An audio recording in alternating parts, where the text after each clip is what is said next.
तरी आता काल परवाकडे आपल्या देशाचे पंतप्रधान मुंबईमध्ये येऊन गेले, महाराष्ट्रात येऊन गेले. तुम्ही पाहिलं, टीव्हीवरती बघितलं का?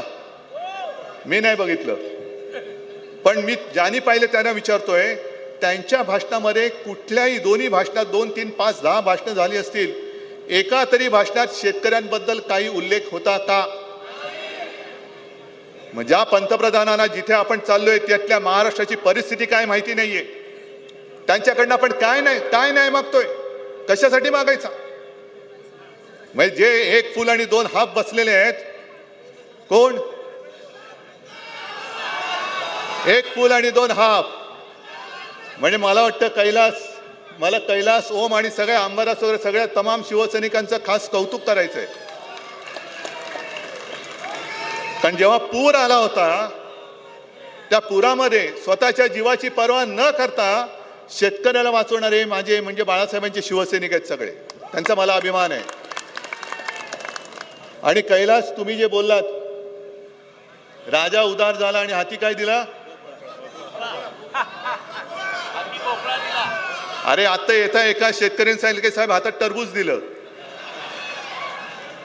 राजा उदार झाला आणि हातात काय दिलं? या टरबूज. ही शेतकऱ्यांची थट्टा चाललेली आहे. बरं, मी काय म्हणतो, चला जाऊ दे, शेतकऱ्याचा हा आक्रोश आपण जरा बाजूला करू. मी या सरकारने जाहीर केलेल्या पॅकेजचं समर्थन करायला तयार आहे, पण माझी एक अट आहे, बघा तुम्हाला पटते का? कारण जीवन उद्ध्वस्त झालंय, जमीन खरडून गेले, रबी पीक घेणार कसं आता तुम्ही? 50,000 रुपये आम्ही का मागतो आहोत, त्याचं कारण तुम्ही जाऊन बघा जमिनीची काय हालत झालेली आहे. पण एका अटीवरती मी समर्थन करायला तयार आहे, कारण मुख्यमंत्री जे बोललेत की खरडून गेलेल्या जमिनीला पर हेक्टरी आम्ही मनरेगातनं किती देणार?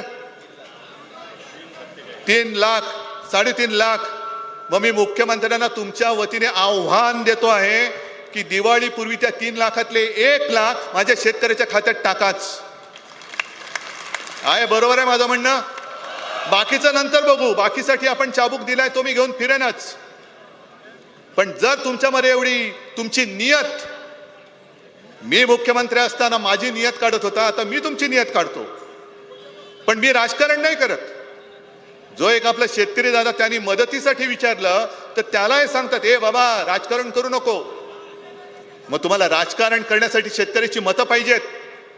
शेतकऱ्यांच्या मतावरती तुम्ही सरकार आणता, शेतकऱ्याच्या मतावरती तुम्ही राजकारण करता, आणि शेतकऱ्याने न्याय हक्क मागितला तर तुम्ही म्हणायचं राजकारण नाही करायचं. हे कुठलं सरकार आहे? एक तर 3.5 लाख रुपये तुम्ही मनरेगातनं कसे देणार? कसे द्यायचे तसे द्या, देऊन दाखवाच, पण 1 लाख रुपये दिवाळीपूर्वी माझ्या शेतकऱ्याच्या अकाउंटमध्ये पहिले टाका. पीक विम्यासाठी म्हणे किती 5,000 कोटी कुठून आणणार? इथे आलेल्या शेतकऱ्यांनी किती विमा घेतलेला आहे? जरा हात वर करा. घेतलाय? कारण आता विश्वासच नाही उरलेला. कारण मी मुख्यमंत्री असताना हा सगळा अभ्यास केला होता. शेतकऱ्यांच्या हितासाठी केंद्र सरकार आणि उरलेला हिस्सा शेतकरी देत असतो. मध्ये आणि एक तुमणं काढलं, 1 रुपयात पीक विमा केली बंद. चालू आहे का बंद आहे? बरं, आता काल मी त्या अजित नवलेंचं त्यांनी अतिशय छान त्याचं विश्लेषण केलेलं आहे. आणि त्यांनी काय सांगितलं की विमा कंपन्या विमा जेव्हा शेतकरी घेतो तेव्हा जो प्रीमियम असतो तो प्रीमियम कसा घेतात? 60 रुपये पर हेक्टर कापसासाठी, बरोबर आहे, आणि 58,000 रुपये पर हेक्टर सोयाबीनसाठी. आणि नुकसान होतं, नुकसान किती मिळतं? म्हणजे तुम्ही उत्पन्न येण्याच्या आधी ते आहे ते आधारभूत धरून कचकावून हप्ता तर घेता, पण जेव्हा सगळ्या शेतकऱ्याचं पीक उद्ध्वस्त होतं, पीक कापणी कशी पीक कापणी करणार? आता राहिले काय शेतामध्ये? एक तर निकष असे टाकले, जे होते ते काढून टाकले, आणि निकष असे टाकले की शेतकरी मेला तरी त्याला विम्याचे पैसे मिळणार नाहीत, अशा पद्धतीचे निकष आहेत. आणि तुम्ही नाक वर करून सांगता शेतकऱ्याला आम्ही 5,000 कोटी रुपये विमा देऊ. कुठून देणार विमा? कसा देणार विमा? कोंबडी गेली तर एका कोंबडीला 100 रुपये. आता बाजारात जा आणि चिकनचा भाव काय विचारा जरा, किती रुपये किलो आहे? मुंबईमध्ये तर 150-200च्या वरती चालला असेल एका कोंबडीच्या 1 किलोच्या मटणासाठी, आणि शेतकऱ्याला तुम्ही 100 रुपयाची कोंबडी देता. अंडी कोण उभवणार? सरकार. मेहनत शेतकरी करणार आणि हे सत्तेच्या खुर्चीत बसून अंडी उभवणार सत्तेची. एका गायीसाठी 37,000 रुपये. मला तुम्ही सांगा, 37,000मध्ये दुभती गाय मिळते का? किमान किती खर्च येतो? 1,00,000 रुपये. म्हणजे आम्ही हेक्टरी 50,000 मागतोय, इकडे गायच 1,00,000ची मिळते. अनेक शेतकरी तर मला असे भेटले की साहेब आमची गुरंढोरं तर वाहून गेलीच, पण जी काही गुरंढोरं राहिलेत त्यांना आता खायला यायला कडबा नाहीये. कडबा नाहीये म्हणजे गुरांना खायला एक तो कैलास तुम्ही मला तो व्हिडिओ पाठवला, त्याच्यात तो शेतकरी सांगतोय सगळं उद्ध्वस्त झाले. तो बोलतो खायचं काय, आम्ही माती खायची? कारण सगळंच गेले. कर्जाचं पुनर्गठन करणार. आम्हाला पुनर्गठन नकोय, आजचं मरण उद्यावर नकोय, आम्हाला कर्जमुक्ती पाहिजे. मग आपल्या मुख्यमंत्र्यांनी असं काहीतरी ते बोललेत म्हणे यांना अधिकार काय? मला अधिकार आहे, कारण मी मुख्यमंत्री असताना मी तुम्हाला कर्जमुक्त करून दाखवलं होतं तर हो बोला, नाही तर नाही बोला. अटीतटीच्या किचकट त्या जंजाळमध्ये तुम्हाला अडकवलं नव्हतं. फक्त तुमचा अंगठा आणि तुमच्या खात्यात पैसे दिले होते की नव्हते? होतं हो, नाही तर नाही सांगा. मग तेव्हा मुख्यमंत्री काय डोळ्याला भात लावून बसले होते? एक गोष्ट नक्की राहिली होती की जे नियमित कर्ज परतफेड करणारा शेतकरी आहे माझा, असे सुद्धा खूप आहेत, त्यांना 50,000 रुपये देण्याचं आपण जाहीर केलं होतं प्रोत्साहनपर राशी.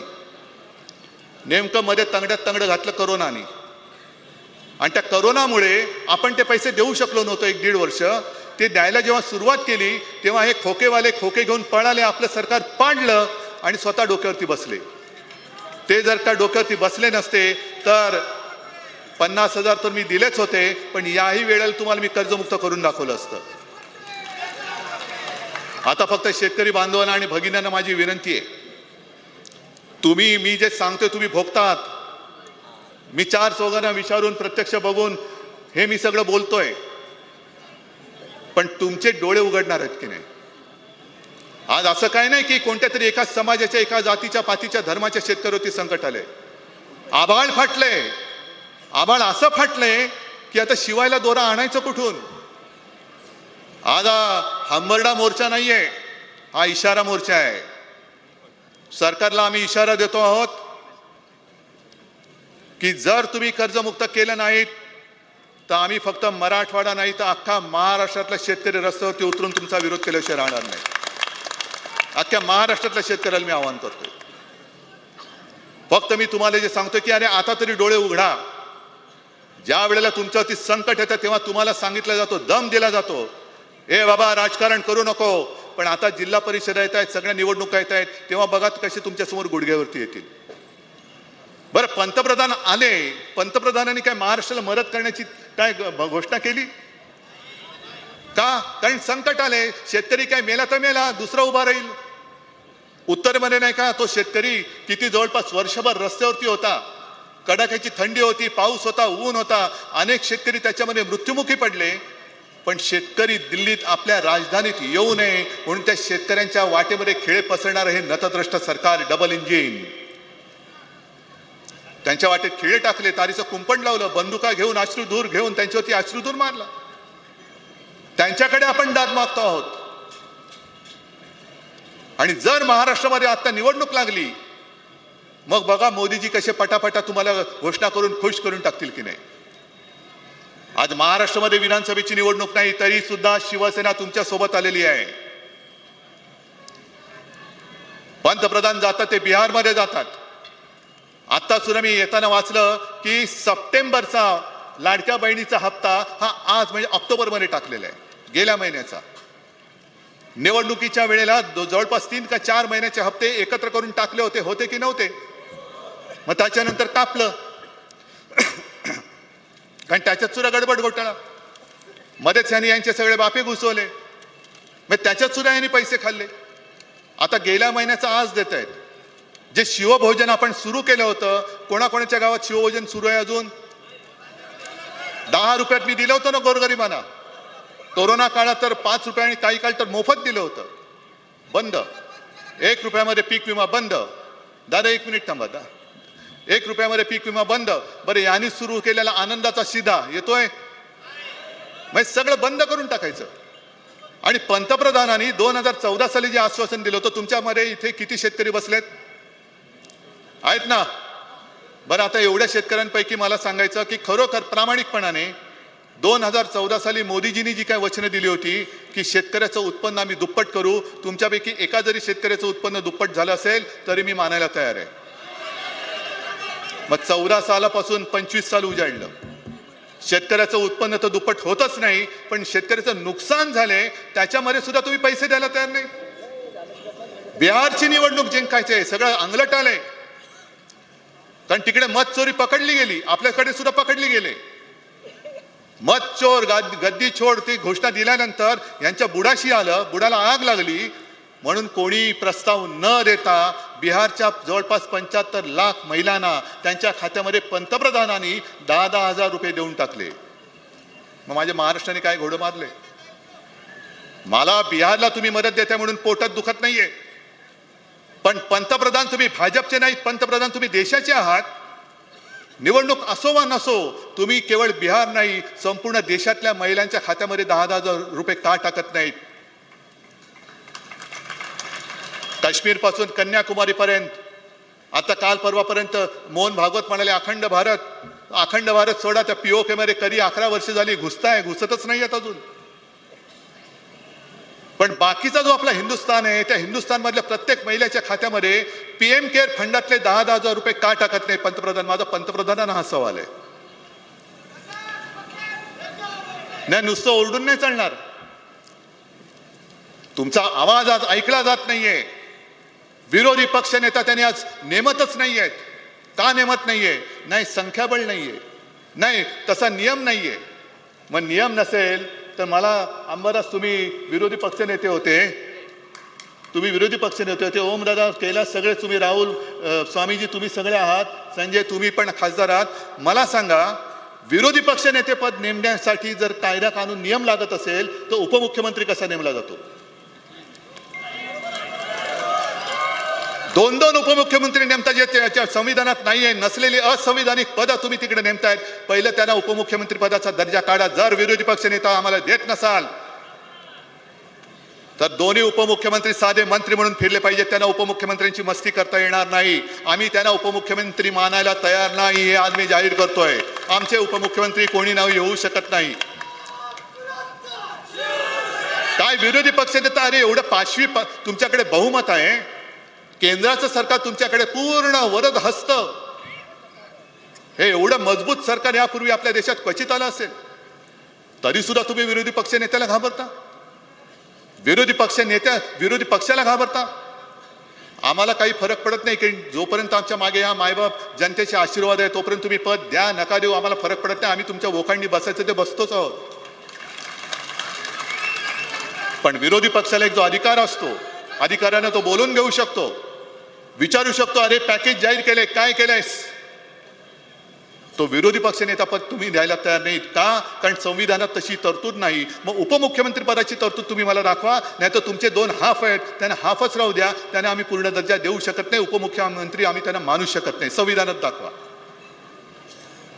आणि आता यापुढे काय करायचं हा इशारा मोर्चा आहे. मी जेव्हा पूरग्रस्त विभागात पाहणी करायला आलो होतो, रस्ते उखडले गेलेत, घरदारं वाहून गेलेत, शेतामध्ये तेव्हा जवळपास गुडघाभर पाणी होतं, पीक तर सडून गेलं होतं, अनेक मुलांची शाळा पुस्तकं वह्या वाहून गेले होते. आणि परीक्षा शुल्क माफ केले, फी माफ केली पाहिजे, फी कर्ज माफ केलं पाहिजे. पुनर्गठन करायचं, कसं करायचं? आत्ताचं जे कर्ज आहे ते डोक्यावरती बसले, फेडू शकाल तुम्ही? पुनर्गठन केलं तर तुम्हाला फायदा होणार आहे का मला सांगा? मला जे काय कळतं त्याच्याप्रमाणे पुनर्गठन म्हणजे आजचं मरण उद्यावर, बरोबर ना? म्हणजे जे काय तुम्ही हप्ते भरायचे राहतात ते जे काय साठत जातं त्याच्यावरती व्याज लागणार आणि मग ते तुम्ही भरायचं. म्हणजे जवळपास चक्रवाढ व्याज झालं. हे सरकारची सावकारी झाली. आता एक तर पीक सगळं गेलंय, जमिनी गेल्यात, रबी पीक काढायचंय, कर्ज आणणार कुठून? पहिलं कर्ज फेडणार कसं? आणि पहिलं कर्ज घेतलेल्या बँका, दिलेल्या बँका तुम्हाला कर्ज देणार की नाही? आणि म्हणून मी विचारलं की ज्याप्रमाणे साखर कारखानदार टगे फुगलेत, बरं 15 रुपये तुम्ही मुख्यमंत्र्यांचा तो पूरग्रस्तांचा भार तो ऊस उत्पादक शेतकऱ्यांवरती टाकले, कारखान्यांवरती नाही. हे टगे सगळे कारखानदार शेकडो कोटी रुपये यांनी सरकारकडनं थक हमीच्या नावावरती लुटून टाकलेले आहेत. आणि ज्यांना शिक्षा करायला पाहिजे ते भाजपात गेल्यानंतर त्यांना पुन्हा थक बाकी असताना सुद्धा थक हमी देत आहेत. तशी माझ्या शेतकऱ्याची थक हमी माझं सरकार का घेत नाही? मोदीजी बोलले होते की ये लोग आपका मंगलसूत्र चुरा के किसी को दे देंगे. अहो मोदी साहेब, माझ्या शेतकऱ्याला त्याच्या पत्नीचं मंगलसूत्र गहाण टाकावं लागतंय. ते कर्ज माफ तुम्ही नाही केलं तर ते मंगलसूत्र आज त्याला पुन्हा कधी मिळणारच नाही. अशा परिस्थितीत माझा शेतकरी अडकलेला आहे. तुम्ही धार्मिक भावनेवरती राजकारण करता आहात, पण जीव चाललाय तो जीव वाचवण्यासाठी काय करते? कोणीच काही करत नाहीये. आणि त्याच्यासाठी जे मी म्हटलं की हा इशारा मोर्चा आहे. दिवाळीच्या आधी सगळ्यांनी पुन्हा जिल्ह्यामध्ये जायचं. हे पॅकेज जे आहे हे पॅकेज येते की नाही? अगदी आपल्याकडे विरोधी पक्ष नेता पद नसलं तरी अधिकाऱ्याला बोलवल्यानंतर अधिकारी आलाच पाहिजे, कारण जनता तुमच्या समोर आहे. आणि जर कोणी अधिकाऱ्यांनी मस्तीत वागला तर शेतकऱ्याचा असूड काय असतो हे त्याला एकदा दाखवावं लागेल. सगळ्या अधिकाऱ्यांना पण सांगतो की अरे तुम्ही सुद्धा शेतकऱ्यांची पोरं आहात. आज आपला मायबाप शेतकरी, ज्या शेतकऱ्यांनी कोरोनाच्या काळामध्ये माझं अर्थचक्र पेललं होतं, महाराष्ट्राचं अर्थचक्र पेललं होतं, तो संकटामध्ये इकडे तुम्ही बाबूगिरी करू नका, खरडेघासी करू नका. आणि शिवसेना आता लक्ष ठेवेल यांनी जाहीर केलेल्या पॅकेजवरती. एक तर दिवाळीच्या आज जे जाहीर केले ते तुम्ही पहिले द्या, आणि दिवाळी नंतर सुद्धा मी मराठवाड्यातच नव्हे तर संपूर्ण महाराष्ट्रामध्ये प्रत्येक जिल्ह्यात जाऊन शेतकऱ्यांना भेटणार आहे. प्रत्येक ठिकाणी विचारणार, दादा तुला किती पैसे मिळाले, तुझं किती नुकसान झालं होतं, विम्याचे पैसे मिळाले की नाही, कर्जाचे पुनर्गठन नाही, कर्ज माफ झाले की नाही, गायीसाठी पैसे मिळाले की नाही, हे सगळं मी विचारणार. हा शिवसेनेचा आता याच्या पुढचा कार्यक्रम असेल. जा प्रत्येकाने गावागावात जा, जिथे जिथे छोटी छोटी मोठी मोठी ऑफिसेस आहेत तिकडे जाऊन ठाण मांडून बसा आणि त्यांच्या सर्कलमधल्या शेतकऱ्यांना हे पॅकेज मिळते की नाही ते मिळवून देण्याचं काम यापुढे आता शिवसेना करेल. हे शिवसेना सगळं करायला तयार आहे. फक्त मला तुमच्याकडनं तुमच्या आशीर्वादाची गरज आहे. अनेकांनी मला सांगितलं की उद्धवजी तुम्ही मुख्यमंत्री होता तेव्हा कर्ज माफ केलेलं, तुम्ही परत मुख्यमंत्री व्हा. म्हटलं बाबा तुझे आशीर्वाद पुरेसे आहेत. मला मुख्यमंत्री पदाची स्वप्न पडत नाहीत, कारण तशी जर पडत असती तर मी मुख्यमंत्री झाल्यानंतर योग्य वेळेची वाट नसती पाहिली, पंचांग काढून बसलो नसतो, माझ्या पहिल्या अधिवेशनात मी कर्जमुक्ती केली नसती. आणि आता सुद्धा कुठे निवडणूक नसताना मी तुमच्यासाठी म्हणजे सगळी शिवसेना तुमच्यासाठी रस्त्यावर उतरले का? निवडणूक येईल आणि जाईल, पण जीव गेला तर परत येत नाही. मी गेल्या वेळेला फिरलो तेव्हा शेतकऱ्यांना जे आवाहन केलं होतं, विनंती केली होती, तीच हात जोडून सांगतोय. सर्व महाराष्ट्रातल्या शेतकऱ्यांना सांगतोय की दादानो घाबरू नका, संकट मोठं आहे. आसमानी आणि सुलतानी दोन्ही आलेत असे म्हणा. आसमानी संकट आपल्या हातात नाही, पण या सुलतानी संकटाचा सामना करायला शिवसेना तुमच्या खांद्याला खांदा लावून तुम्हाला न्याय मिळवून दिल्याशिवाय राहणार नाही. म्हणून कोणी आत्महत्येचा विचार करू नका, घरदाराकडे लक्ष द्या आणि न्याय मिळाल्याशिवाय आता शांत बसू नका. सगळ्यांना धन्यवाद देतो. जय हिंद, जय महाराष्ट्र. धन्यवाद साहेब. आंबरड्या मोर्चासाठी आम्हाला तुम्ही या ठिकाणी शेतकऱ्यांच्या भावना जाणून घेण्यासाठी इथं आलात, त्याबद्दल सर्वांचं मनपूर्वक धन्यवाद. मी सर्व बाहेर गावून आलेल्या जेवढे पण पार्किंगवाले लोक आहे, ज्या ठिकाणी आपण पार्किंग केलेली आहे, बसेस आणलेले आहे, त्याच ठिकाणी फूड पाकिटची व्यवस्था केलेली आहे. सगळ्यांनी तिथूनच फूड पाकिट घ्यायचे आहे. सगळ्यांचे मनपूर्वक धन्यवाद. आपण सगळ्यांचं मनपूर्वक धन्यवाद.